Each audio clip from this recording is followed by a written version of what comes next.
Boa noite, a paz do nosso Senhor Jesus de Nazaré para os amados irmãos.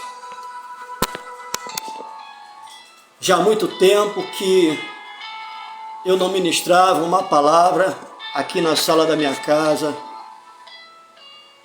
Eu espero que eu possa vir a dar continuidade como algum tempo atrás eu fazia, semanalmente, uma vez, 2 vezes por semana, que eu possa retomar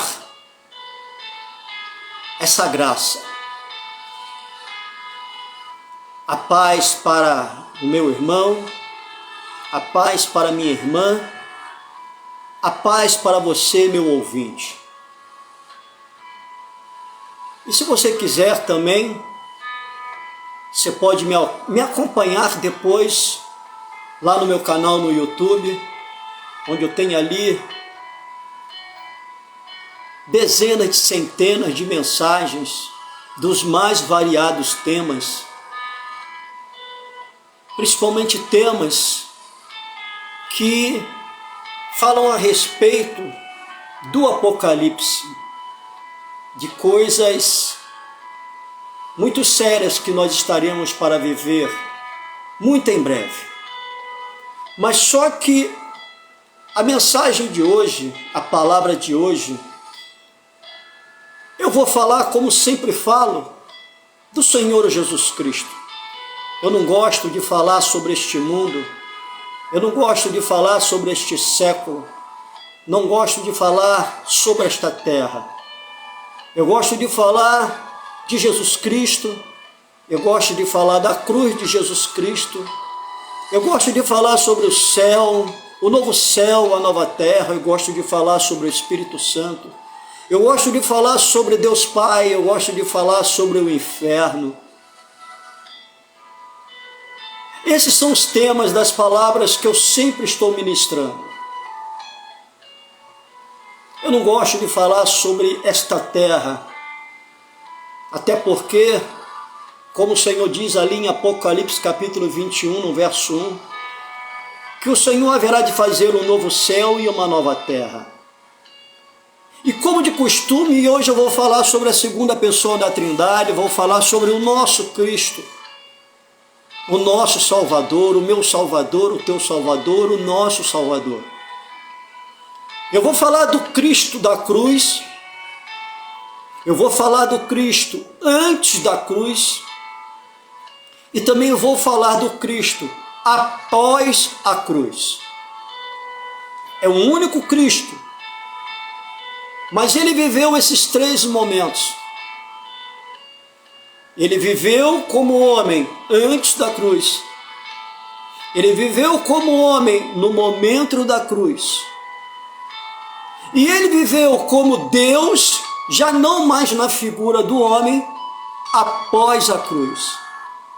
Só que antes da cruz e na cruz, ele não viveu apenas como homem, mas ele também viveu como Deus. Antes da cruz e no momento da cruz, Cristo era 100% homem e 100% Deus. Só que após a cruz, Cristo deixou de ser homem para ser apenas Deus. Porém, vamos começar lá atrás, lá no Antigo Testamento, antes mesmo do nascimento de Jesus, quando ali o profeta messiânico, o profeta Isaías, ele já anunciava o nascimento do Salvador, o nascimento do Messias, o nascimento do Cordeiro de Deus, o nascimento de Jesus Cristo de Nazaré. Porém, também não foi apenas o profeta messiânico chamado Isaías que anunciou a vinda de Cristo. O profeta Miqueias também anunciou, Jeremias, Zacarias e, no Novo Testamento, o último dos profetas, chamado João Batista. Então houve 5 profetas que anunciaram a vinda do Cordeiro. 4 no Antigo Testamento, volta a frisar, Isaías, Miqueias, Jeremias e Zacarias. E no Novo Testamento, João Batista. E o primeiro anúncio, melhor dizendo, da vinda de Cristo, colocado pelo profeta Isaías, está ali no livro que leva o seu nome, Isaías capítulo 9, do verso 1 ao verso 7. E o profeta Isaías, ele vai colocar assim: mas a terra que foi angustiada não será entenebrecida. Envelheceu nos primeiros tempos a terra de Zebulon e a terra de Naphtali, porém nos últimos tempos a enobreceu junto ao caminho do mar, além do Jordão, na Galileia dos gentios. O povo que andava em trevas viu uma grande luz, e sobre os que habitavam na terra da sombra de morte, resplandeceu assim a luz. Tu multiplicaste a nação, a alegria lhe aumentaste, todos se alegraram perante ti. Como se alegraram assim na ceifa, e como exultam quando se repartem os despojos. Porque tu quebraste o jugo da sua carga, e o bordão do seu ombro, e a vara do seu opressor, como no dia dos medianitas. Porque todo calçado que levava o guerreiro no mundo da batalha, e todo manto sujo de sangue, serão queimados, servindo de combustível ao fogo. Porque um menino nos nasceu, um filho assim se nos deu, e o principado está sobre os seus ombros, e se chamará o seu nome Maravilhoso, Conselheiro, Deus Forte, Pai da Eternidade e Príncipe da Paz. Do aumento deste principado e da paz não haverá fim, sobre o trono de Davi e no seu reino, para assim o firmar e o fortificar, com juízo e com justiça, desde agora e para sempre. O zelo do Senhor dos exércitos assim fará isso. É o primeiro anúncio da vinda do Senhor Jesus Cristo, anunciado pelo profeta messiânico Isaías. E depois vem mais: Jeremias, Miqueias, Zacarias e por final João Batista. Eu queria que você pudesse estar abrindo a sua Bíblia junto comigo no livro de Mateus, capítulo 1, ali no verso 18, que fala a respeito do nascimento de Jesus, quando o Senhor, Criador dos céus e da terra, quando Deus, assim, através de um anjo, visita Maria, e o Senhor assim diz a Maria: esse é o Cristo. Antes da cruz, ele ainda não tinha nascido, mas lá atrás, no Antigo Testamento, ele já estava vivo no coração de algumas pessoas. Volto a frisar: Isaías, Jeremias, Miqueias, Zacarias. Lá no Antigo Testamento ele já se encontrava vivo. E olha que faltava ainda muito tempo até findar o Antigo Testamento para começar o primeiro. E fora a separação de tempo entre o Antigo Testamento e o Novo, que é um período de 400 anos. Por aí você pode ter uma noção de quanto tempo foi desde Isaías, que anuncia pela primeira vez a vinda do Cordeiro, já estava vivo no coração desse profeta, até o nascimento dele no livro de Mateus. Veja bem, entre Malaquias e Mateus, 400 anos.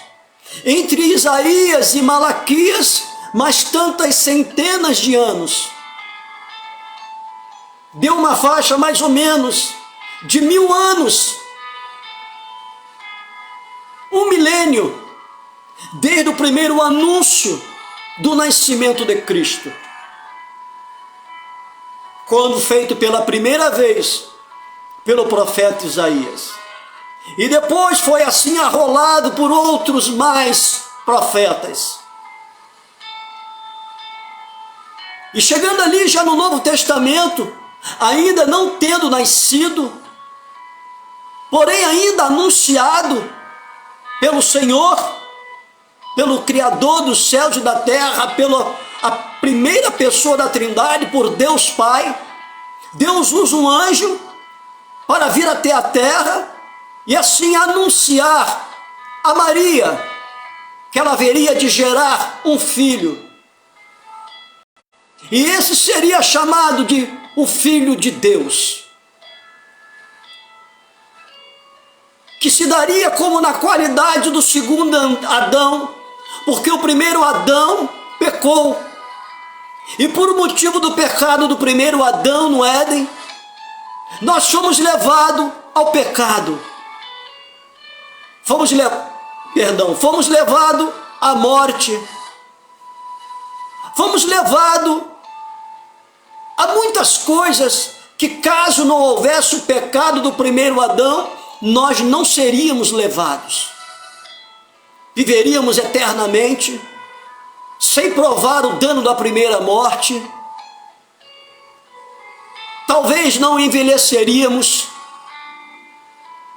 mas por motivo do pecado do primeiro Adão, houve a necessidade de vir Jesus, simbolizando o segundo Adão, porque através do primeiro Adão entrou o pecado no mundo, e com isso nós estávamos destinados à morte, sem salvação. Mas aí vem Jesus de Nazaré, significando o segundo Adão, que tiraria o pecado do mundo, através do seu feito na cruz do Calvário, através do seu sangue lavado na cruz do Calvário. Nós seríamos lavados e remidos por este sangue, e pela confissão de nossos pecados diante de Cristo, e Ele faria a intermediação entre nós e Deus. Havia necessidade de Jesus vir. E Deus um dia visita Maria e anuncia a ela que ela haveria de gerar uma criança, um menino, que seria inserido no seu ventre através do Espírito Santo de Deus, sem a necessidade do ato homem e mulher com seu esposo José. Seria algo santo, vindo do próprio Deus, onde não teria mácula, onde não teria pecado, onde não teria erro, onde não teria limitação, onde só teria justiça, amor, salvação. E o Senhor visita Maria, anunciando a ela que ela geraria um menino, uma criança, um filho, e daria o nome dele de Emanuel. E diz assim no verso 18 do capítulo 1 do livro de Mateus: Ora, o nascimento de Jesus Cristo foi assim. Estando Maria, sua mãe, desposada com José, antes de se ajuntarem, achou-se ter concebido do Espírito Santo. Então José, seu marido, como era justo e não queria infamar, intentou deixá-la secretamente. E planejando ele isto, eis que em sonho lhe apareceu um anjo do Senhor, dizendo: José, filho de Davi, não temas receber a Maria, tua mulher, porque o que nela está gerado é do Espírito Santo de Deus. E ela dará à luz um filho, chamarás o seu nome Jesus, porque ele salvará o seu povo dos seus pecados. Tudo isso aconteceu para que se cumprisse o que foi dito por parte do Senhor pelo profeta, que diz: eis que a virgem conceberá e dará luz a um filho, e chamá-lo-á pelo nome de Emanuel, que traduzido é Deus conosco. E José, despertando do sono, fez como o anjo do Senhor assim lhe ordenara, e concebeu a sua mulher. E não a conheceu até que a mesma deu à luz a seu filho, o primogênito, e pôs-lhe o nome de Jesus. Aleluias! E Jesus nasce. É algo tremendo. Ali começa a trajetória do Cristo antes da cruz. E aquele menino começa a ser preparado pelo próprio Deus, pelo Pai. Até porque no livro de Lucas, capítulo 2, no verso 52, se você puder me acompanhar, o doutor Lucas vai dizer assim: e crescia Jesus em sabedoria, em estatura e em graça para com Deus e os homens. E o Senhor começa a preparar aquele menino para uma grande obra, veja bem, para uma grande obra, porém por um pouco de tempo. Mas o que mais me chama a atenção é que Jesus tem um longo tempo de preparo para ter um pequeno tempo de ministério. E olha só como a coisa é muito séria. Jesus tem um longo tempo de preparo para um pequeno tempo de ministério. Eu tenho 62 anos de idade. Vou fazer 33 anos de cristão. Eu tenho 17 anos como pastor. Olha, eu levei 16 anos para chegar ao ministério pastoral.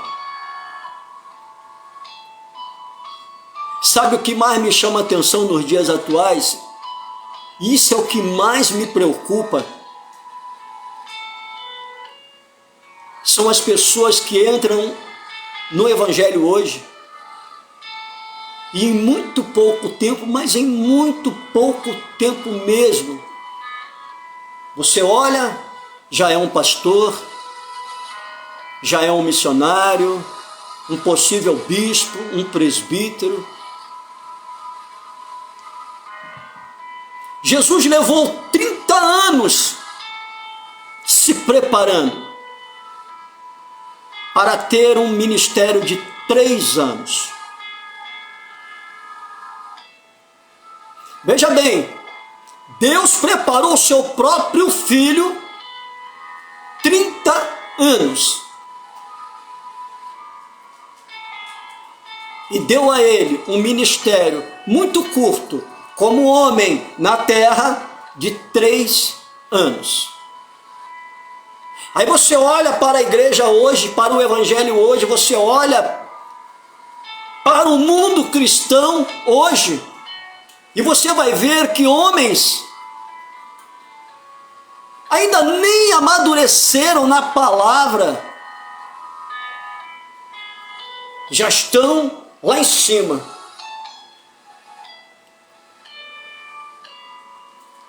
E quando você olha para o que esses homens passam, para o que eles tomam para si como responsabilidade, é algo que não tem nada a ver com esta palavra. É um ensino completamente ao inverso desta palavra. Fazem tudo completamente ao contrário desta palavra. E o pior de tudo, não dão testemunho de Cristo. Veja bem, Jesus nasce, lógico, tem ali o seu período de infância, como toda criança, brinca, mas o temor no coração da sua mãe Maria, o temor no coração do seu pai José, e ambos conhecedores da palavra de Deus e dirigidos, orientados pelo próprio Deus, através do Espírito Santo, eles educam Jesus Cristo dentro dos conceitos e parâmetros bíblicos. É como o próprio Senhor diz: educa, ensina o seu filho no caminho que deve andar, ou seja, nos caminhos do Senhor, na palavra do Senhor, para que quando chegar a uma idade adulta, não se desvie desta palavra.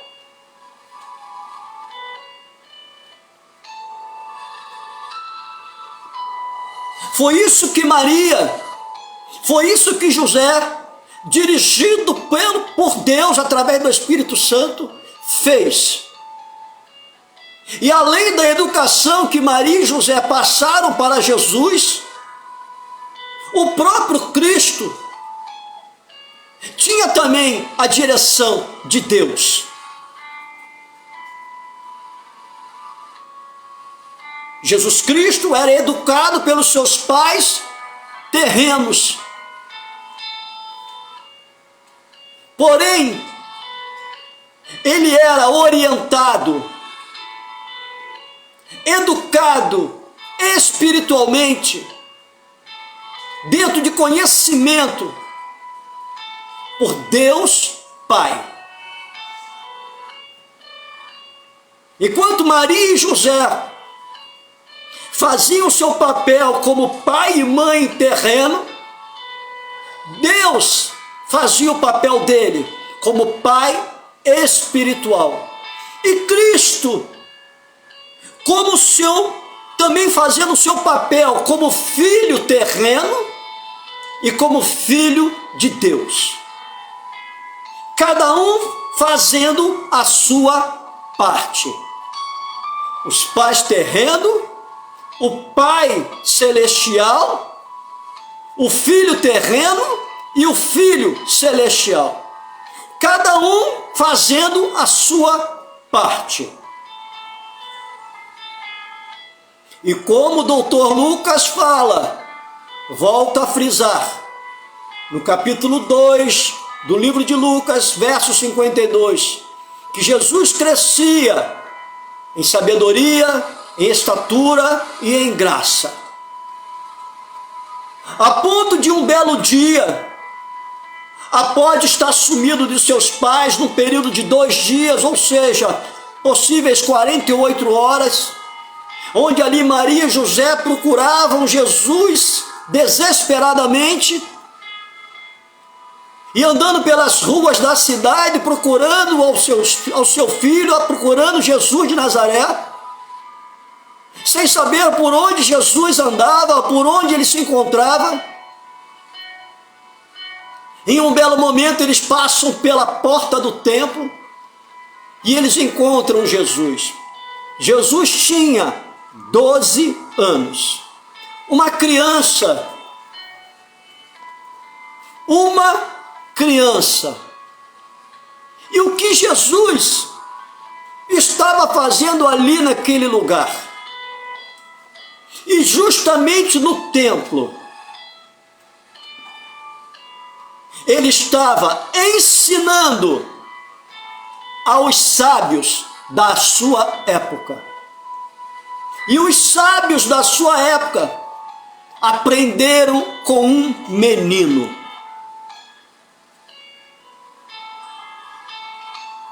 Veja bem, os sábios da época aprenderam com um menino, com uma criança.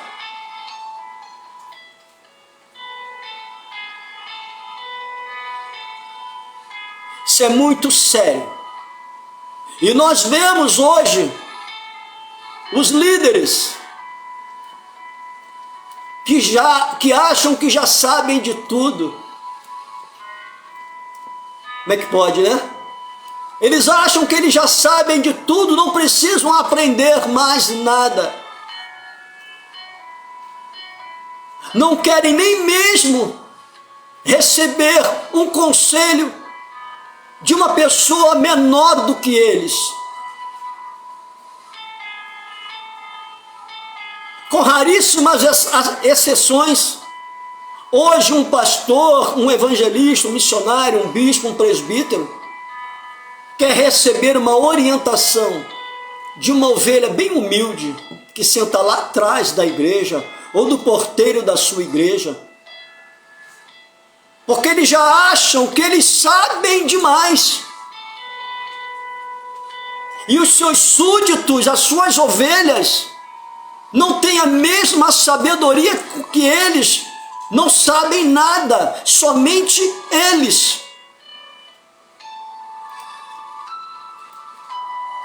Porque eles trazem hoje, vou colocar para mim é uma desculpa esfarrapada, que eu particularmente não aceito. Eles dizem que se o Senhor tiver que falar alguma coisa, vai falar primeiro com o anjo da igreja. Me mostra isso na Bíblia. Nós temos inúmeros exemplos aqui, que antes de Deus falar com um líder, Deus falou com os menores, para que os menores falassem aos líderes. E olha, os líderes aceitaram aquilo que os menores falaram com ele.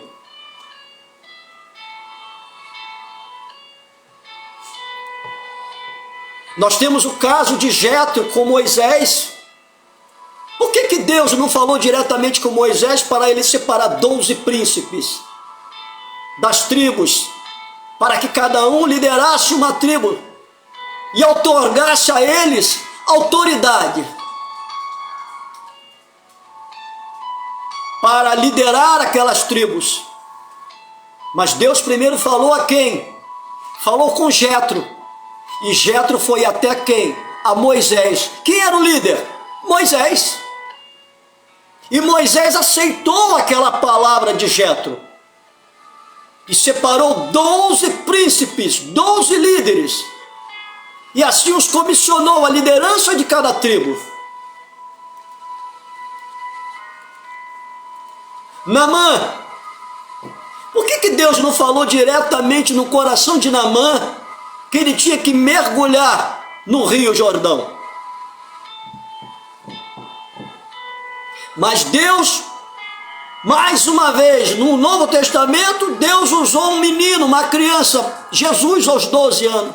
Com Naamã, o Senhor usa uma criança, uma menina para falar com Naamã, um general. Olha, Deus mandou fazer assim, assim, assim, assim, assim. Naamã, a primeira instância, não aceitou, mas depois ele deu o braço a torcer.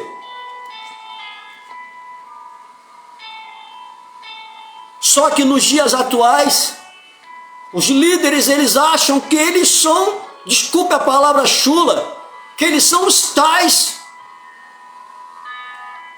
que aquelas pessoas que estão abaixo deles não têm autoridade para dar orientação a eles. Meu Deus, esses homens não, às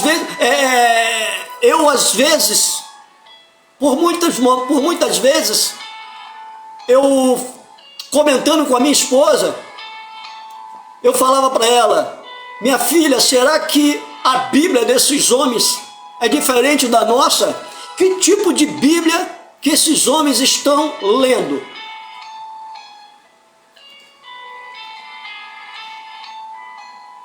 E Jesus crescia em graça, estatura e sabedoria.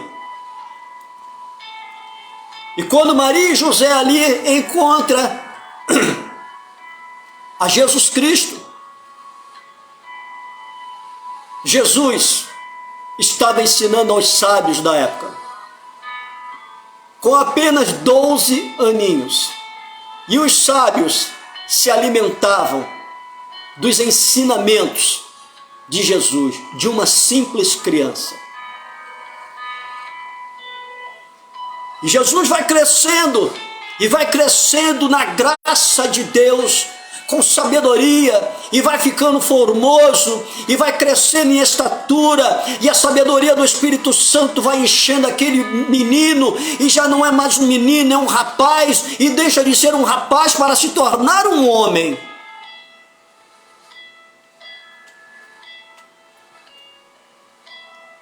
E chega o momento de Jesus começar o seu ministério. Vamos ali no livro de Mateus, capítulo 10.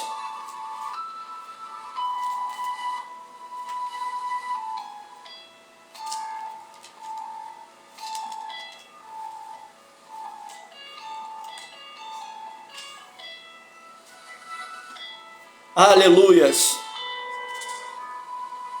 Louvado seja o nome do Senhor.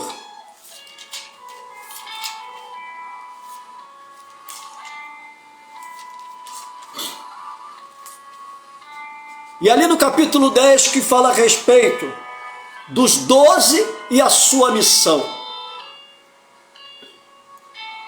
O Senhor Jesus Cristo, já um homem com 30 anos de idade, começando o seu ministério, já tinha feito muitas coisas, já tinha feito muitos milagres, e ele, sabendo do que haveria de lhe acontecer, porque o Senhor é o ontem, o hoje e o amanhã, Ele é o alfa e o ômega, Ele é onisciente, onipresente, onipotente, Ele sabia para que Ele veio. Ele sabia que tinha momentos de etapa da sua vida que ele tinha que completar, que ele tinha que fazer. E chega um momento que ele sabia que ele tinha que chamar homens para prepará-los, para que quando ele morresse, ao terceiro dia ressuscitasse, e antes de ascender aos céus, retornar para o lugar de onde ele veio, ele tinha que deixar homens preparados nesta terra para dar continuidade na sua obra. E aqui no livro de Mateus capítulo 10, ele já tendo dado início no seu ministério, ele chama 10 homens e começa a preparar aqueles homens, instruir aqueles homens. Homens esses chamados de discípulos. E após a morte, ressurreição e ascensão de Cristo aos céus, aqueles homens se tornariam apóstolos. Ou seja, o enviado, sendo enviado por Cristo para uma única missão, dar continuidade na obra e nos ensinos de Jesus. Nada além disso. Muito diferente do que nós vemos hoje dentro das igrejas. Que nós não vemos hoje dentro das igrejas a continuidade daquilo que Jesus fez e daquilo que Jesus ensinou. Nós não vemos. Se você disser para mim que você vê, melhor dizendo, se você disser para mim que a igreja hoje, ela dá continuidade, tem dado continuidade naquilo que Jesus fez e naquilo que Jesus ensinou, eu digo que é mentira. Lógico, com raríssimas exceções. A minha esposa me ensinou a falar isso. Ela falou: meu filho, lá atrás ela já falava, meu filho, não generaliza. Nem todas as igrejas, ainda tem poucas que seguem aquilo que Jesus fez e aquilo que Jesus ensinou. São poucas, mas tem. A maioria não faz, ela diz para mim, ela falava para mim, ela fala para mim. A maioria não faz. A maioria se afastou completamente deste livro. A maioria da igreja hoje na face da terra está muito longe, mas muito longe mesmo, de ter este livro como base dentro das suas igrejas. Mas aí o Senhor Jesus Cristo, Ele chama 12 homens para instruí-los no conhecimento da palavra de Deus e do seu evangelho. Ora, o nome dos 12 diz assim, capítulo 10, no verso 1: e chamando os seus 12 discípulos, deu-lhes poder sobre os espíritos imundos, para os expulsarem e para curarem toda enfermidade e todo mal.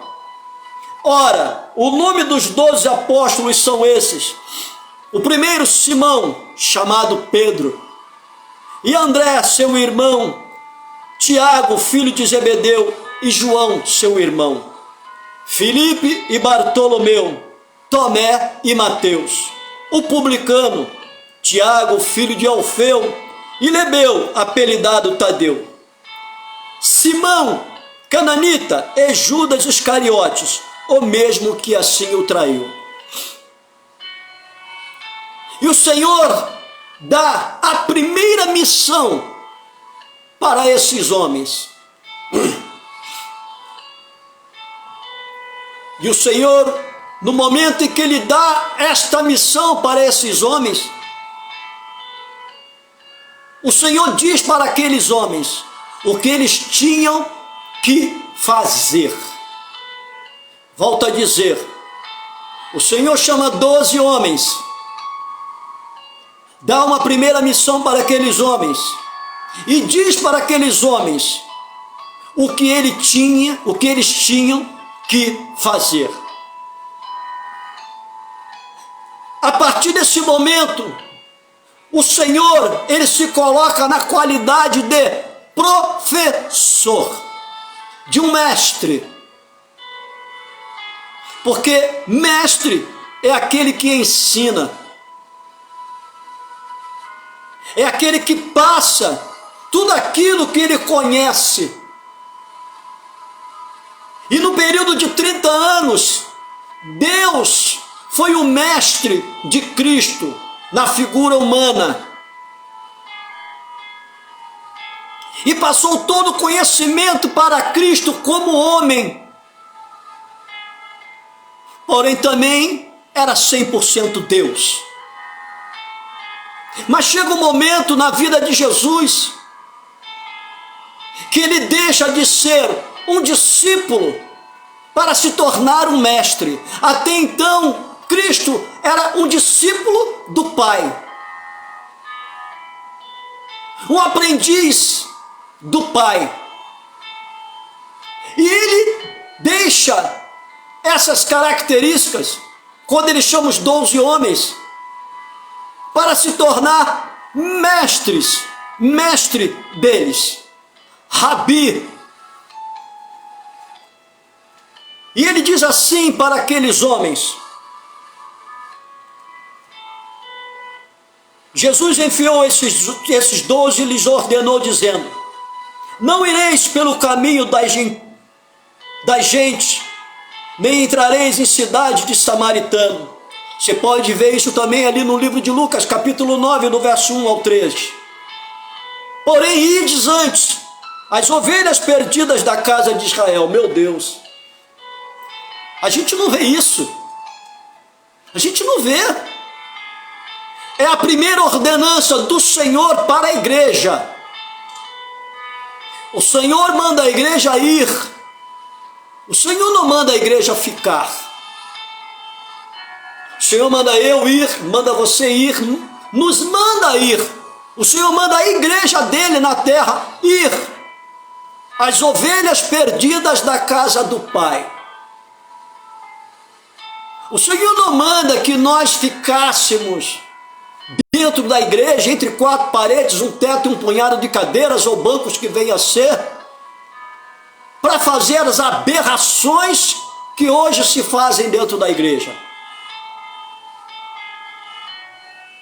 Para ter as coisas totalmente fora de controle, totalmente fora do contexto bíblico, do jeito que nós vemos hoje dentro das igrejas. E o Senhor diz: ide ante as ovelhas perdidas da casa de meu pai, ou seja, em outras traduções, da casa de Israel, e indo, olha só, e indo, mais uma vez, vai, e indo, pregando, dizendo: é chegado o reino dos céus. Olha só, o Senhor nos manda ir para buscar as ovelhas perdidas da casa de Israel. E indo, anunciando e apregoando o reino dos céus. A gente vê isso. Você que está me vendo, você vê a igreja fazer isso. A coisa é muito mais séria do que se pensa. Aí o Senhor diz: isso não é para dentro da igreja não, hein? Isso é para fora da igreja. Curai os enfermos, purificai os leprosos, ressuscitai os mortos, expulsai os demônios. Aí o Senhor, com muita ênfase, ele diz: uma vez que de graça tu recebeu, de graça tu tem que dar. Ai daquele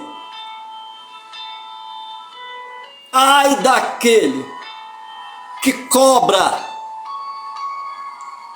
para pregar, para cantar, para fazer oração, para fazer tantas outras coisas no nome de Cristo. Ai desses. Ai desses. Jesus, ele foi sustentado pelo seu povo, principalmente pelas irmãs, pelas mulheres, sim. Mas aí eu te faço uma pergunta: qual foi o momento em que Jesus Cristo pediu algo? Que ele pediu uma forma de pagamento para exercer o seu ministério, o seu chamado, a sua vocação, o seu dom. E ele vai mais longe dizendo: não possuais ouro, bens materiais, nem prata, nem cobre em vossos cintos, nem alforjes para o caminho, nem duas túnicas, nem alparcas, nem bordão, porque digno é o operário do seu alimento. No hebraico, o original é alimento. Porém, diante de tantas traduções e revisões das Escrituras Sagradas a cada 2 anos, para mim eu acho isso, na minha concepção, na minha humilde concepção, eu acho isso antibíblico. Porque cada vez que a Bíblia é revisada, cada vez que a Bíblia ela é traduzida de uma revisão, ela é revisada, como é que eu posso dizer, para o bem do homem, não para o bem da palavra. Porque hoje, volto a dizer, no hebraico, o original é alimento. Só que através de revisões e traduções, em algumas Bíblias está salário. Veja bem a diferença, o peso, alimento, salário. Jesus era sustentado pelas mulheres, pelo seu povo, através de alimento. Jesus nunca recebeu salário, nem tampouco recebeu dinheiro. Só que nós vemos hoje os líderes, meu Deus, quando eu vejo, ou quando chega ao meu conhecimento que um pastor de uma igreja está recebendo como salário 10 mil, 20 mil reais, 30, 40, 50 mil, olha, sinceramente, sabe,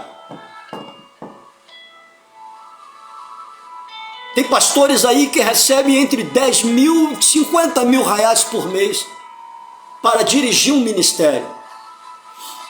Me mostra isso na Bíblia. Se você me mostrar, aí eu vou aceitar isso. Como eu sei que você não vai me mostrar, não tem como, você não vai achar isso na Bíblia, então eu não vou aceitar. Aí você vê dentro do ministério desses pastores, desses líderes que ganham essas exorbitâncias como salário, grande parte do seu povo, das suas próprias ovelhas, passam necessidades alimentícias, residenciais, de saúde, financeiras. Vai lá pedir uma ajuda a ele. Vai pedir uma cesta básica, vai pedir para ajudar no auxílio de alguma coisa dentro da sua casa. Eles vão dizer que não tem. Ou muitas das vezes vai dar uma ordem às suas secretárias, dizendo que ele não pode atender porque ele está muito ocupado.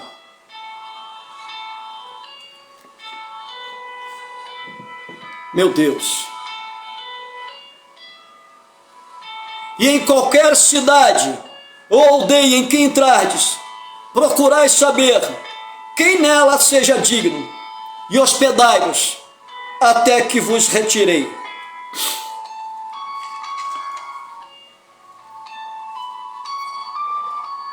E o Senhor começa a preparar os seus discípulos.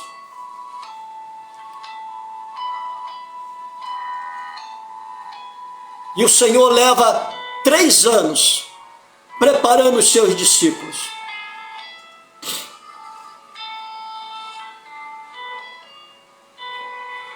Esse é o Cristo antes da cruz. Foi um Cristo que foi anunciado lá atrás, no Antigo Testamento, por 4 profetas, sendo um deles um messiânico, que foi o primeiro a anunciar a vinda do Messias, por isso chamado de profeta messiânico, porque ele foi o primeiro. Depois vindo Jeremias, Miqueias e Zacarias. E por fim, no Novo Testamento, João Batista. Então nós vemos um Cristo antes da cruz, que foi anunciado. Um Cristo na cruz, que nasceu de uma virgem. Um Cristo antes da cruz, que se preparou para uma grande obra.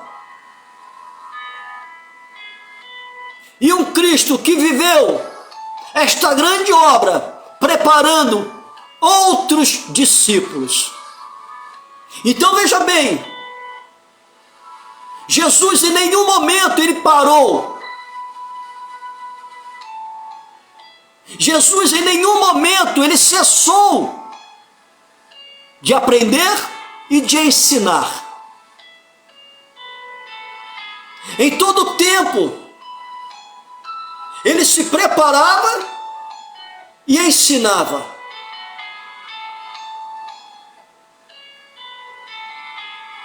Eu vejo tantos líderes hoje, só porque chegaram ao patamar de ministro do Evangelho, pastores, bispos, presbíteros, acham que não tem mais nada que fazer, porque já fizeram o que tinham que fazer. Aí acham que a sua igreja é obrigada a fazer. Não! Jesus não pensou desta forma. Ele mesmo fala: o meu Pai trabalha até agora, porém eu também. Veja bem, meu Pai trabalha até agora, e eu também. Como é que um homem pode dizer que Deus Pai trabalha até agora, se não foi Deus Pai que desceu, foi Deus Filho? Porém, Deus Filho é o próprio Pai. Ele mesmo diz: quem vê a mim, vê o Pai. Quem recebe a mim, recebe o Pai.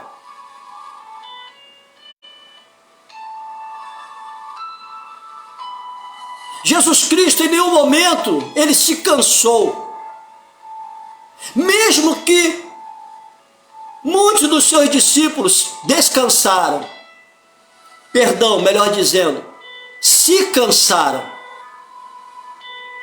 mas Jesus nunca se cansou. Ele mesmo dizia que ele não tinha nem aonde recostar a sua cabeça.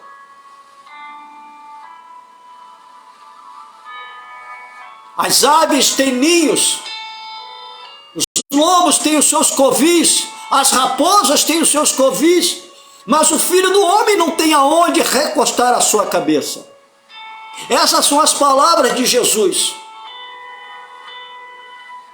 Esse foi o Cristo antes da cruz, um Cristo incansável. Foi anunciado, nasceu, se preparou, ensinou, preparou. Ele se preparou, depois ele preparou. Até chegar o momento crucial dele como homem. Mas uma coisa que me chama muito a atenção, eu acho esse um ponto fundamental. Eu estava conversando com a minha esposa ainda há pouco pelo telefone. E há um tempo atrás, mais ou menos cerca de uns 30 dias atrás, eu estava lendo. Perdão, é que eu estou um pouco gripado, me perdoe. Eu estava lendo ali a respeito da crucificação de Jesus. Um ponto que me chamou muita atenção e eu fiquei maravilhado. Olha, é algo muito sublime, muito lindo. Um exemplo de fazer a obra de Deus, independente da circunstância. Independente da circunstância, se deixar ser usado por Deus. Independente da circunstância que eu e você estamos passando, vivendo, de fazermos o ID. Se estamos lá em cima, se estamos lá embaixo, se estamos no meio, se temos, se não temos, se somos pastores, se não somos pastores, se somos ricos, se somos pobres, se estamos com uma ótima saúde, se estamos enfermos, se estamos cheios de vida ou se estamos à beira da morte. Não existe tempo para se ganhar uma alma para Jesus. Jesus Cristo deixou este grande exemplo na cruz.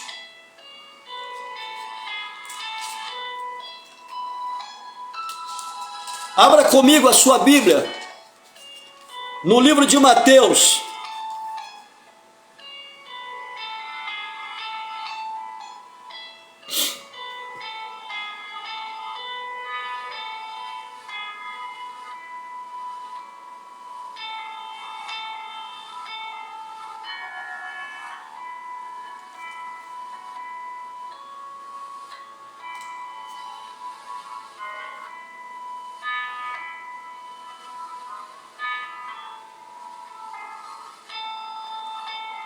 Ali no livro de Mateus, capítulo 27, no verso 32, que fala sobre a respeito da crucificação de Jesus. E diz assim: e quando saíam, encontraram um homem sirineu chamado Simão, a quem constrangeram a levar a sua cruz. E chegando ao lugar chamado Gólgota, que se diz lugar da caveira, deram-lhe a beber vinagre misturado com fel. Porém ele, provando, não quis beber. E havendo crucificado, repartiram as suas vestes, lançando sorte para que se cumprisse o que foi dito pelo profeta. Repartiram entre si as vestes, e sobre a minha túnica lançaram sortes. E assentados o guardavam ali. E por cima da sua cabeça puseram escrito a sua acusação: este é Jesus, o Rei dos Judeus. E foram crucificados com eles 2 salteadores, um à sua direita e outro à esquerda. E os que passavam blasfemavam dele, balançando as cabeças, e dizendo: tu que destrói o templo e em 3 dias o reedificas, salva-te a ti mesmo, se és filho de Deus, desce da cruz. E da mesma maneira também os príncipes dos sacerdotes, com os escribas, anciões e fariseus, esclarecendo, diziam: salvou aos outros e a si mesmo não pôde salvar-se. Se é rei de Israel, deixa agora da cruz e crê-lo-emos. Confiou em Deus, livre-o agora. Se o ama, porque disse: sou filho de Deus. E o mesmo lhe lançaram também em rosto os salteadores que com eles ali estavam crucificados. E desde a hora 6ª houve trevas sobre a terra até a hora 9ª. E perto da hora 9ª exclamou Jesus em alta voz, dizendo: Eli, Eli, lama sabactani, isto é, Deus meu, por que me desamparaste? E alguns do que ali estavam, ouvindo isto, diziam: este chama por Elias. E logo um deles, correndo, tomou uma esponja e embebedeu-a em vinagre, pondo-a numa cana, dava-lhe de beber. Os outros, porém, diziam: deixa, vemos se Elias vem livrá-lo. E Jesus, clamando outra vez com grande voz, rendeu assim o seu espírito. Eis que o véu do templo se rasgou em 2 de alto a baixo, e tremeu a terra, e fenderam-se as pedras. E abriram-se os sepulcros, e muitos corpos dos santos que dormiam foram ressuscitados. E saindo dos sepulcros, depois da ressurreição dele, entraram na cidade santa, e apareceram assim a muitos. E o centurião, e com ele ali guardavam a Jesus, vendo o terremoto e as coisas que haviam sucedido, tiveram um grande temor e disseram: verdadeiramente, este era o Filho de Deus. Estavam ali olhando de longe muitas mulheres que tinham seguido Jesus desde a Galileia para o servir, entre as quais estavam Maria Madalena, Maria, mãe de Tiago e de José, e a mãe dos filhos de Zebedeu. Aleluias! Veja bem, agora nós vamos falar sobre o Cristo da cruz. Foi necessário este momento. Mas o que mais me chama a atenção foram as coisas que aconteceram na cruz. Só um instantinho.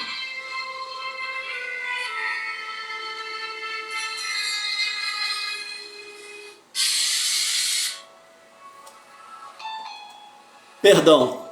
Mas o que mais me chama a atenção foram as coisas tremendas que aconteceram no momento da cruz. Milagres, almas convertidas. Olha só, as pessoas reconheceram o senhorio de Cristo. Olha só quantas coisas aconteceram no momento da cruz.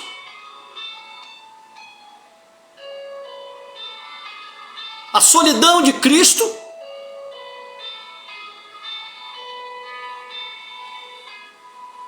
a saída do Espírito Santo da vida de Cristo, o estar só de Cristo. Olha quantas coisas aconteceram no momento da cruz. A palavra de Deus ela vai nos dizer que do lado direito de Jesus tinha um ladrão crucificado, um salteador. Do lado esquerdo de Jesus também tinha um ladrão salteador crucificado. Porém, mesmo no momento da cruz, uma alma é ganha para o reino dos céus. Veja bem, o testemunho de Jesus ganhou aquela alma. Os feitos passados de Cristo ganhou aquela alma para os céus. Veja bem, o testemunho de Jesus Cristo ganhou uma alma para os céus. Mesmo na cruz, Jesus não parou de fazer a obra do Pai. Mesmo no momento em que ele se encaminhava para o seu último suspiro, mesmo ali naquele momento em que faltavam poucos minutos para ele deixar esta terra como homem, para dar o seu último suspiro, para que logo em seguida, cerca de 43 dias depois, ele retornasse para o lugar de onde ele veio. Jesus ganhou uma alma para o céu. A obra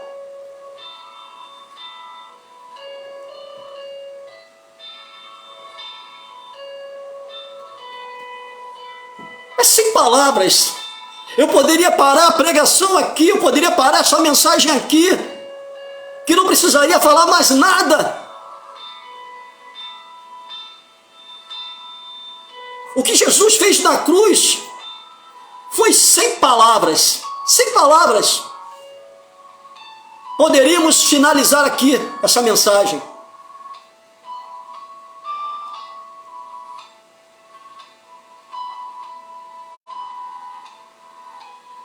O salteador, o ladrão que estava crucificado ao seu lado esquerdo, zombava de Jesus. Junto com aqueles que se encontravam lá embaixo, o povo, os fariseus, os guardas, onde ali, como a palavra de Deus ela diz, que deram uma esponja embebedada em vinagre, que jogavam sorte na sua capa, que furaram o seu lado direito com uma ponta de uma lança. que zombaram de Jesus. Aquele ladrão, salteador, crucificado ao seu lado esquerdo, zombou de Jesus como tantos outros, como todos aqueles ali naquele momento zombaram. Mas aquele homem que estava crucificado ao seu lado direito se compadeceu de Jesus.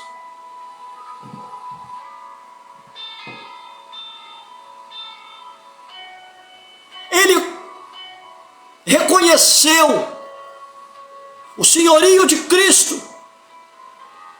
Ele reconheceu nele, salteador, o seu pecado.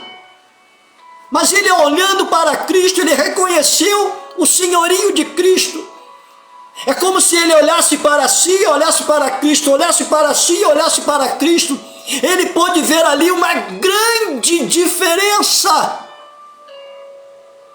entre um homem santo, entre o Filho de Deus, e ele como um ladrão, como um salteador, um possível homicida, pecador. Ele reconheceu tudo isso e pediu perdão ao Senhor. E naquele mesmo momento Jesus diz: ainda hoje, quando entrares no céu, no meu paraíso, tu haverás de entrar comigo. Oh, aleluias! Alabassubiandanai, ali canturianda nébias.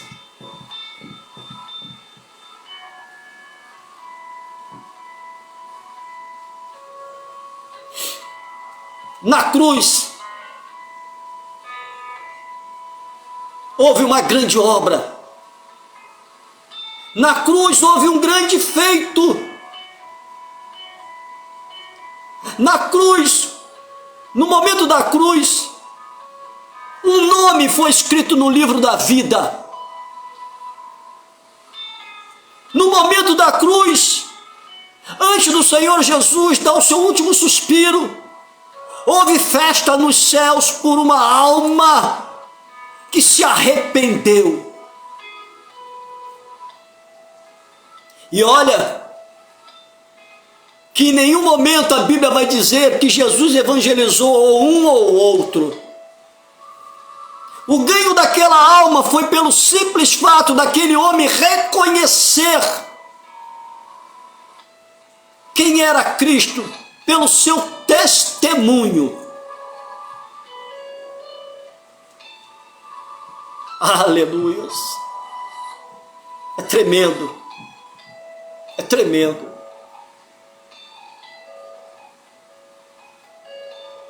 Toda a zombaria que o nosso Cristo passou, e como ali o profeta messiânico ele mesmo relata que foi levado como ovelha até o abatedouro, mas não abriu a sua boca. Oh, glórias a Deus! Em nenhum momento Jesus murmurou, em nenhum momento o Senhor reclamou. Ele simplesmente falou para o Senhor, para Deus Pai: Pai, por que me desamparaste? Porque nesse momento o Espírito Santo de Deus se aparta de Cristo, para que ele, como homem, como ser humano, ele pudesse receber sobre si todos os nossos pecados. Havia necessidade dele receber esse peso e sentir esse peso. Se o Espírito Santo de Deus estivesse ainda sobre ele, no momento que ele recebesse, ele não sentiria peso nenhum.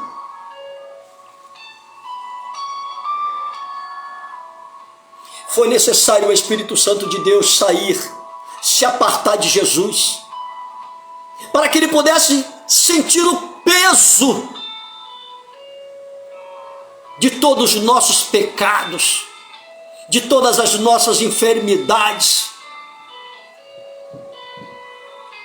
Tantos dos que já tinham falecido antes dele, daqueles que se encontravam ali naquele momento presente dele, e daqueles que viriam pós ele, que somos nós hoje. Oh, glórias a Deus!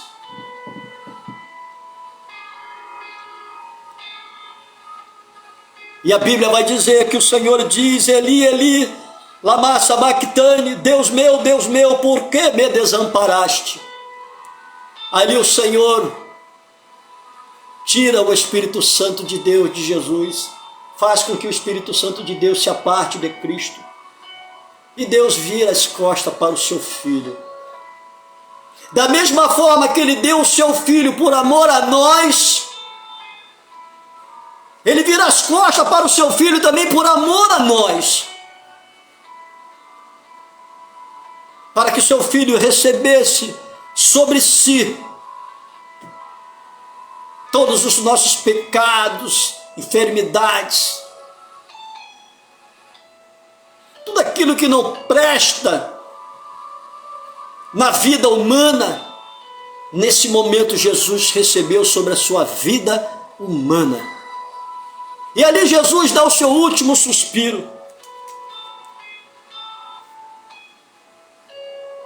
Antes dele dar o seu último suspiro, acontece algo grande, que é a conversão de uma alma. E após o seu último suspiro, coisas tremendas acontecem naquele lugar.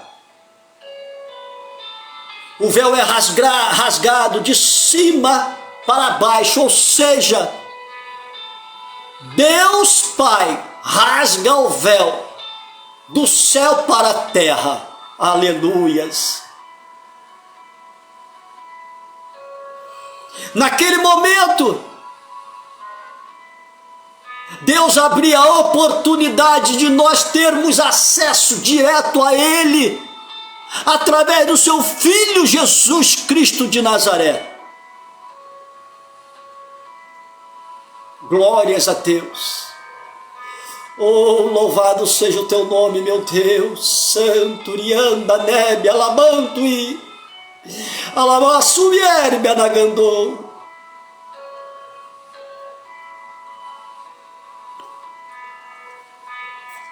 Meu Deus! E outras coisas mais acontecem após o último suspiro de Cristo. E eis que o véu do templo se rasgou em dois, de alto a baixo, e tremeu a terra, e fenderam-se as pedras. A terra tremeu, toda a terra tremeu. Da mesma forma que um dia lá atrás, em Gênesis 6, com Noé, toda a terra foi inundada por águas. No momento da morte de Cristo, toda a terra tremeu por motivo da morte do Filho de Deus. Não teve um lugar na terra que não houvesse tremor. Toda a terra tremeu. E abriram-se os sepulcros, e muitos corpos dos santos que dormiam foram ressuscitados. E saindo dos sepulcros, depois de ressurreição dele, entraram na cidade santa e apareceram a muitos. Várias pessoas em várias localidades da época morreram e foram sepultados nas suas cidades. E aqueles que morreram por amor a Deus no Antigo Testamento, e aqueles que morreram por amor a Cristo no Novo Testamento, foram ressuscitados, foram levantados do sepulcro. Oh, aleluia, aleluias! Olha quantas coisas aconteceram. Esse é o Cristo na cruz. Mesmo na cruz, Ele exerce o seu poder e glória. Ele dá salvação para mim, Ele dá salvação para você, Ele nos dá salvação, Ele nos concede livre acesso ao terceiro céu, ao trono de Deus. Ele nos concede acesso a Deus Pai através da sua morte. Ele se faz sacrifício por mim e por você, não havendo mais a necessidade de nenhum sacrifício animal. Ah, meu Deus, não precisa mais da intermediação de sacerdote nenhum para alcançarmos a sua graça, para alcançarmos a sua benevolência, a sua misericórdia. Oh, santo, santo, santo. Glórias a Deus. Foi na cruz que nós conquistamos o nosso direito de morar no céu. Foi na cruz que nós conquistamos o direito de sermos santos. Foi na cruz que nós adquirimos o direito de termos acesso ao Pai. Aleluias. Falamos primeiro do Cristo antes da cruz. Um Cristo que foi anunciado já lá no Antigo Testamento, pela primeira vez através do profeta messiânico chamado Isaías, e dando sequência com Jeremias, Miqueias, Zacarias. E adentrando pelo Novo Testamento, sendo anunciado pelo profeta João Batista, sendo anunciado por Deus através de um anjo, e Maria ali gerando a Jesus, e Jesus ali se preparando para uma grande obra, se alimentando daquilo que Deus Pai passava para ele, do alimento dos céus, da boa palavra, da palavra do céu. Não uma palavra de vingança, uma palavra de guerra, uma palavra de ira, porque é somente sobre isso que se pregam hoje dentro das igrejas. Somente palavras de vingança, palavra de guerra, palavra de ira. Não se vê mais uma palavra de paz. Não se vê uma palavra mais, uma palavra de preparação para o caos, para o momento caótico que a igreja, que a terra vai passar logo em breve. Porque é bíblico. Isso será uma mensagem futura. Não quero entrar agora nesse mérito do momento caótico que é a face da terra, que a igreja vai passar. Não quero fugir da mensagem. Mas Jesus, ele se alimentava da boa palavra, a palavra de Deus, a palavra do Pai, a palavra do céu.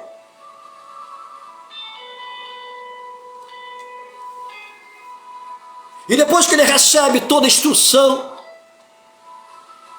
ele prepara os seus. A mesma palavra que ele recebeu foi a mesma palavra que ele passou.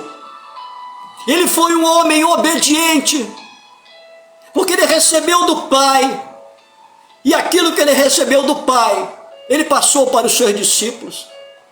E aquilo, algo muito, muito lindo, que aquilo que os seus discípulos receberam de Deus Filho, foi o que os discípulos, já na qualidade de apóstolos, os enviados, também assim passaram. Falamos de Deus, de Cristo antes da cruz. Falamos de Cristo da cruz, onde grandes coisas aconteceram no momento da cruz. Arrependimentos, milagres, ressurreições. Meu Deus, olha só quantas coisas aconteceram no momento da cruz. O acesso ao céu, meu Deus. Agora nós vamos falar do Cristo após a cruz. Abra sua Bíblia no livro de Mateus, no livro de João, capítulo 26, capítulo 14, melhor dizendo.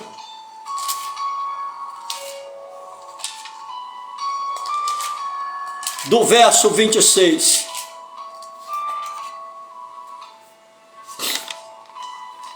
Mas antes, eu quero que você abra no livro de Mateus, capítulo 28, no verso 19 e no verso 20. Porque depois da morte de Jesus Cristo, ao terceiro dia, esse mesmo Cristo que se deu por nós na cruz, ele ressuscita.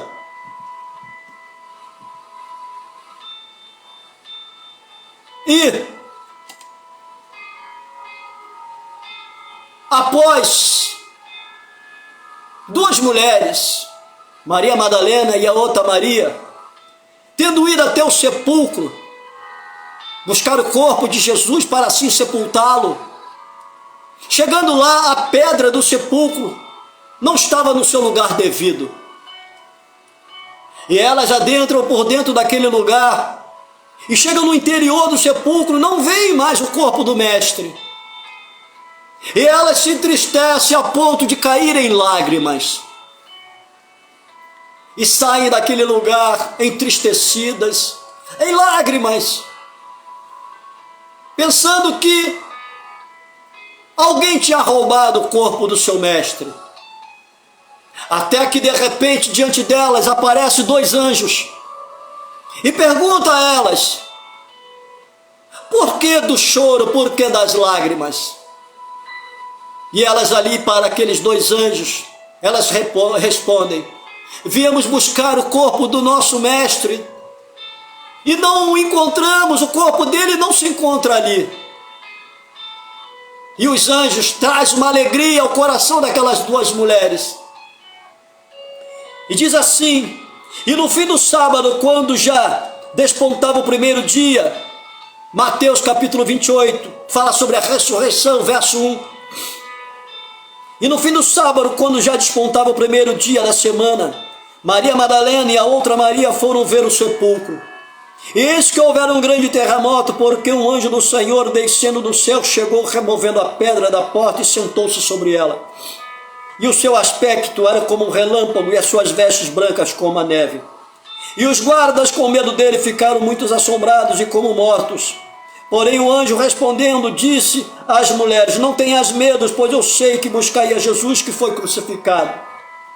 Ele não está aqui, porque já ressuscitou.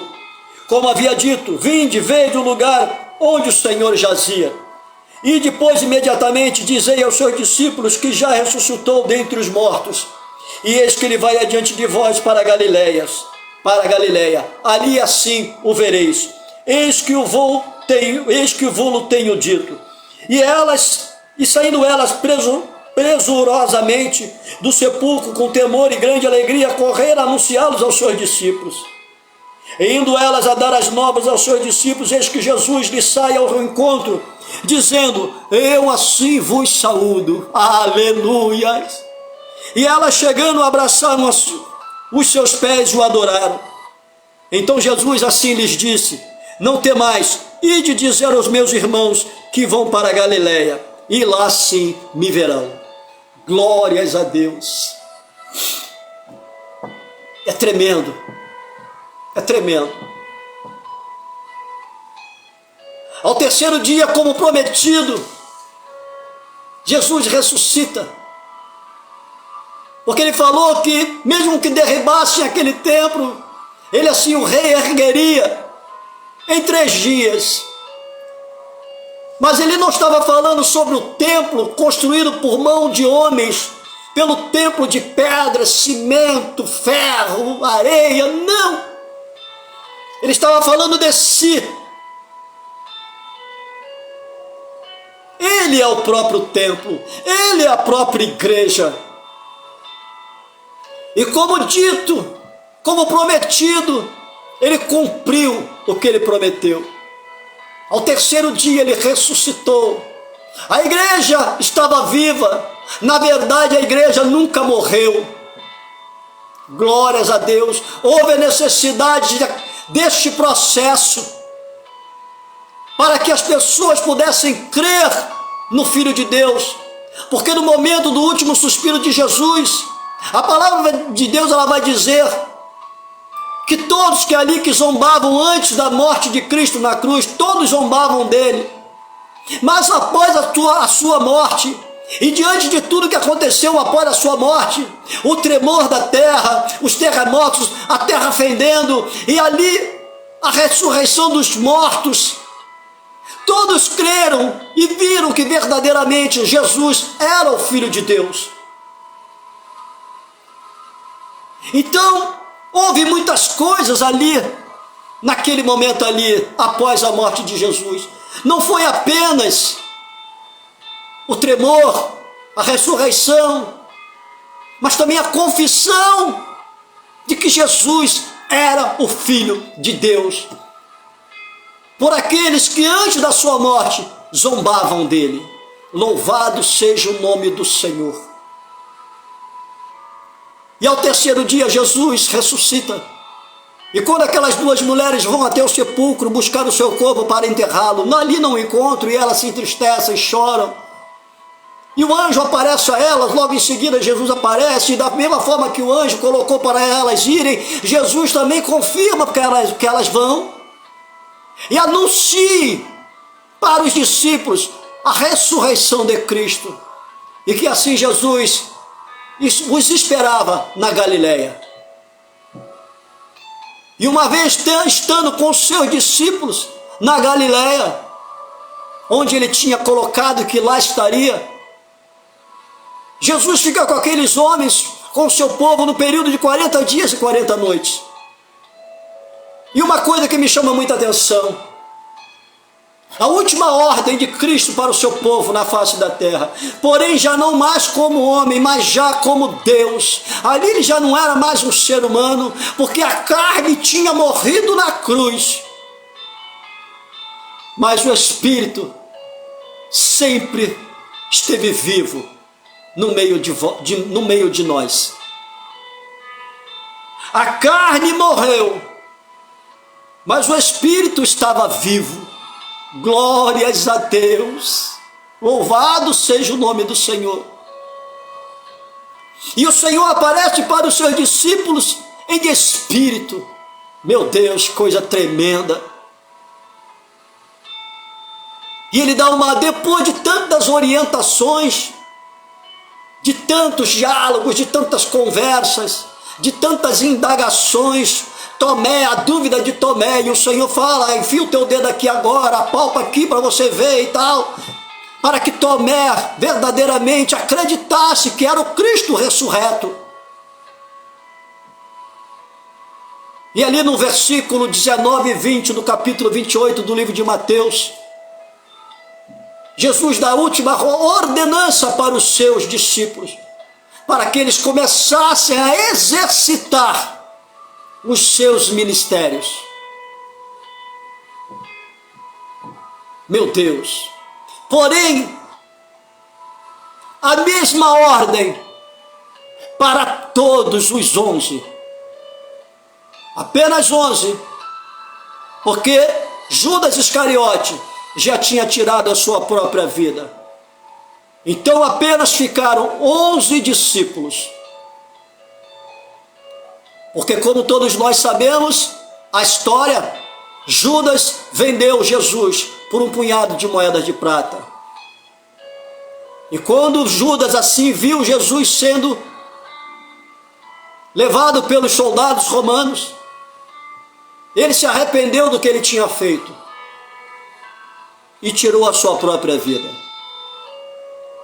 Mas ali no livro de Mateus capítulo 28, no verso 19 e no verso 20, antes de ascender aos céus, Jesus dá a última ordem, uma única ordem para os 11 discípulos que ficaram.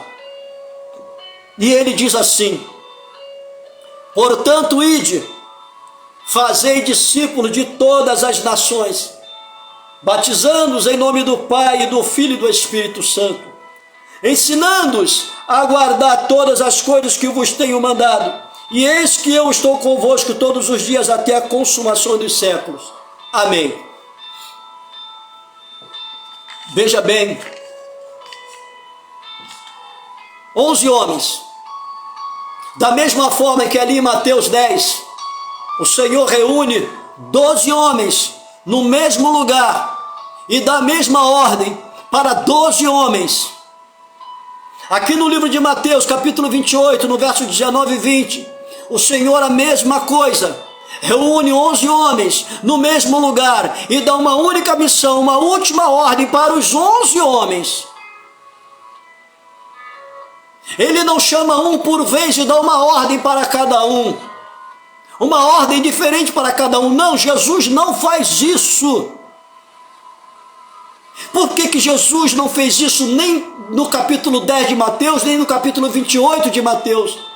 Ele fez isso para que não houvesse confusão dentro da sua casa. Ele fez isso para que houvesse apenas uma única igreja, um único evangelho, um único ensino, uma única palavra. A igreja de Cristo e o evangelho de Cristo e a palavra de Deus. Nada além disso.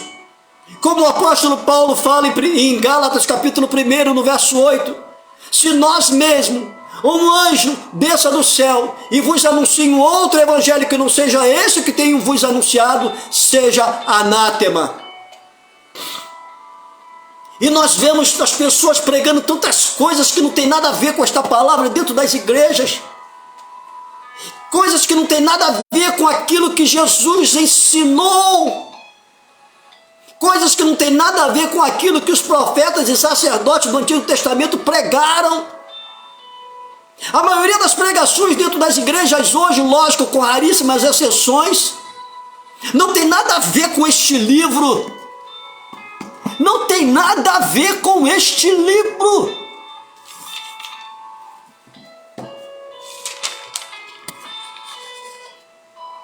São invenções do homem. É um evangelho humano, é uma palavra humana que não tem nada a ver com a palavra de Deus ou com o evangelho que Jesus nos ensinou.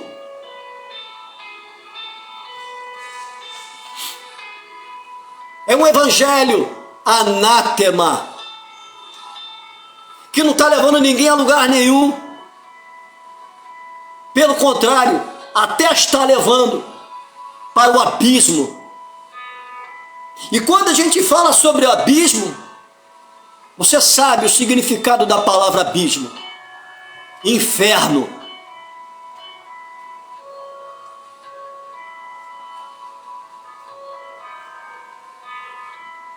Eu falei sobre o Cristo antes da cruz, falei do Cristo da cruz. Agora vamos falar do Cristo depois da cruz.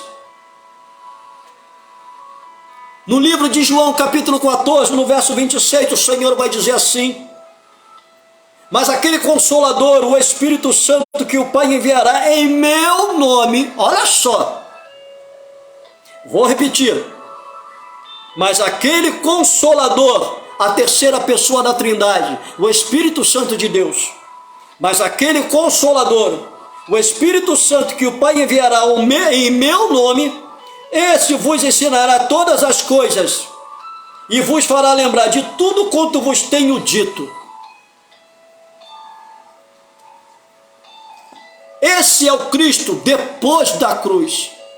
É Jesus Cristo, através do seu Espírito, que haveria de nos trazer à memória, uma vez que nós nos colocássemos na qualidade de templo do Espírito Santo.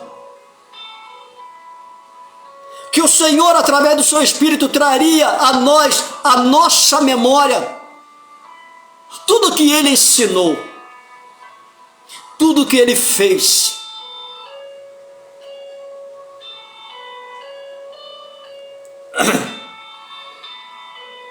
Os apóstolos,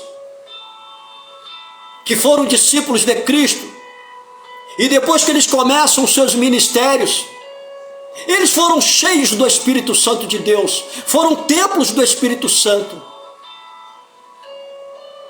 E Jesus Cristo, através do Espírito Santo, ou seja, através do Consolador, trouxe a memória de cada apóstolo, trouxe a memória de Pedro, trouxe a memória do doutor Lucas, trouxe a memória de João, trouxe a memória de Judas, não Iscariotes, trouxe a memória de todos eles, de Tiago, trouxe a memória de todos esses homens, tudo o que ele fez e tudo o que ele ensinou. Porque veja bem, Jesus ressuscitou pessoas, Pedro também. Jesus curou paralíticos, Paulo também, Pedro também.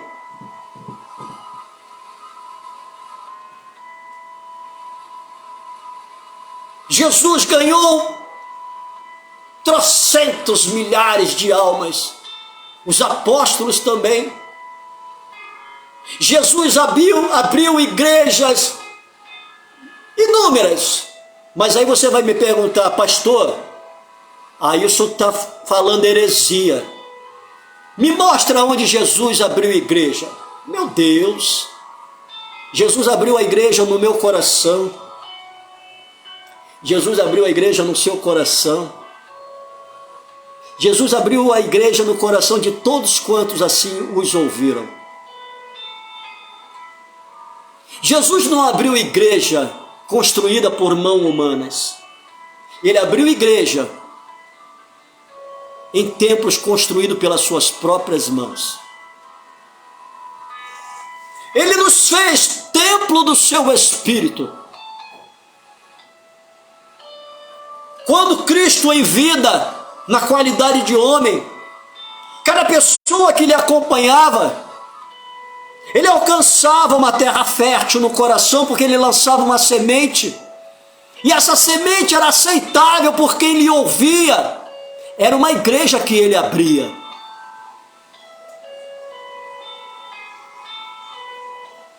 Cada pessoa que deu ouvidos à palavra de Cristo, aos ensinos de Cristo, tomou para si os seus ensinos e atou no seu coração, foi uma igreja aberta. Oh, louvado seja o nome do Senhor. Glórias a Deus. Deus é maravilhoso. Deus, ele é tremendo. E o Cristo, após a cruz, ele continua fazendo a obra. É só você permitir que ele faça. É só você fazer como os apóstolos fizeram. Não anunciaram nada que não fosse aquilo que Jesus ensinou. Se você prega um evangelho ou uma palavra inversiva daquilo que Jesus ensinou, você não está permitindo que o Senhor, através da sua vida, seja o Cristo pós-cruz. Não. Eu tenho permitido que o Senhor, através da minha vida, seja o Cristo pós-cruz.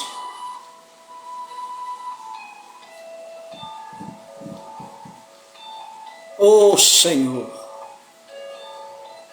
Mas aquele Consolador, o Espírito Santo, que o Pai enviará em meu nome, esse assim vos ensinará todas as coisas, vos fará lembrar de tudo quanto vos tenho dito.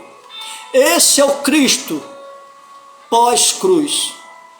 É o Cristo através do seu próprio Espírito, que através da minha vida, através da sua vida, através da nossa vida, dará continuidade na sua própria obra, nos seus ensinos, nos seus feitos. E vidas serão curadas, vidas serão alcançadas, vidas serão convertidas, nomes serão escritos no livro da vida, festas serão dadas no céu por um pecador arrependido, por um pecador convertido. Mortos ressuscitarão, paralíticos haverão de levantar e andar, cegos verão novamente, mudos falarão, surdos ouvirão, enfermos serão curados, e a igreja será santificada.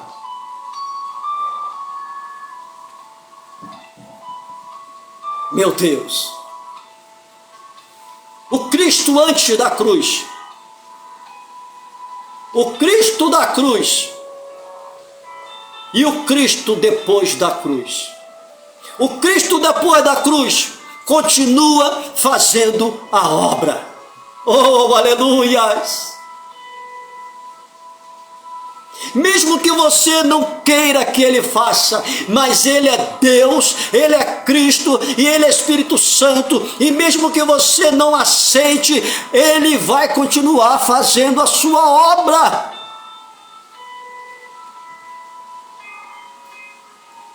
Ele vai continuar a ser o Cristo depois da cruz.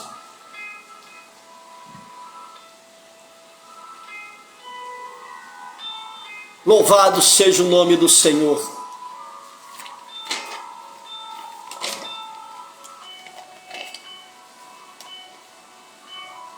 Seja o Cristo depois da cruz. Deixe Jesus, através da sua vida, dar continuidade na sua obra após a cruz. Você não tem ideia de como é maravilhoso, de como é... Não tem palavras para dizer. É tremendo. É gratificante.